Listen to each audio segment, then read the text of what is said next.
Jérémie, chapitre 39.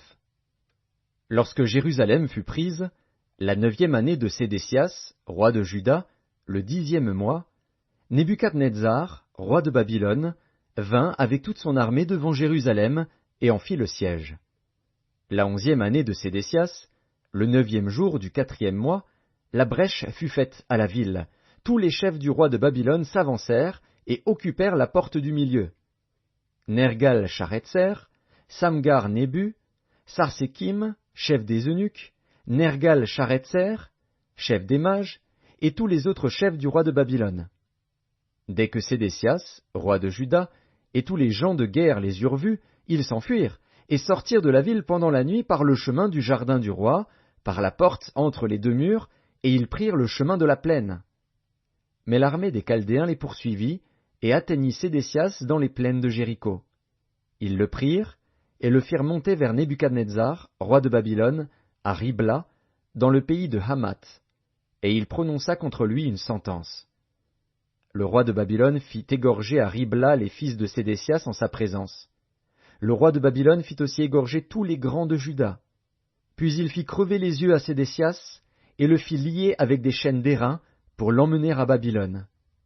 Les Chaldéens brûlèrent par le feu la maison du roi et les maisons du peuple, et ils démolirent les murailles de Jérusalem.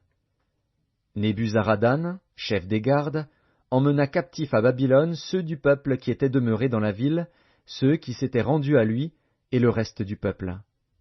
Mais Nebuzaradan, chef des gardes, laissa dans le pays de Juda quelques-uns des plus pauvres du peuple, ceux qui n'avaient rien, et il leur donna alors des vignes et des champs. Nebuchadnezzar, roi de Babylone, avait donné cet ordre au sujet de Jérémie par Nebuzaradan, chef des gardes: « Prends-le et veille sur lui. Ne lui fais aucun mal, mais agis à son égard comme il te dira. » Nebuzaradan, chef des gardes, Nebuchasban, chef des eunuques, Nergal-Sharetzer, chef des mages, et tous les chefs du roi de Babylone, envoyèrent chercher Jérémie dans la cour de la prison, et ils le remirent à Guédalia, fils d'Achikam, fils de Shaphan, pour qu'il fût conduit dans sa maison. Et il resta au milieu du peuple. La parole de l'Éternel fut adressée à Jérémie en ces mots, pendant qu'il était enfermé dans la cour de la prison. « Va, parle à Ebed-Mélec, l'Éthiopien, et dis-lui: Ainsi parle l'Éternel des armées, le Dieu d'Israël. Voici, je vais faire venir sur cette ville les choses que j'ai annoncées pour le mal et non pour le bien. Elles arriveront en ce jour devant toi.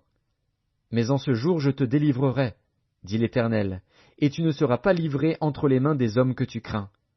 Je te sauverai, et tu ne tomberas pas sous l'épée. Ta vie sera ton butin, parce que tu as eu confiance en moi, dit l'Éternel. »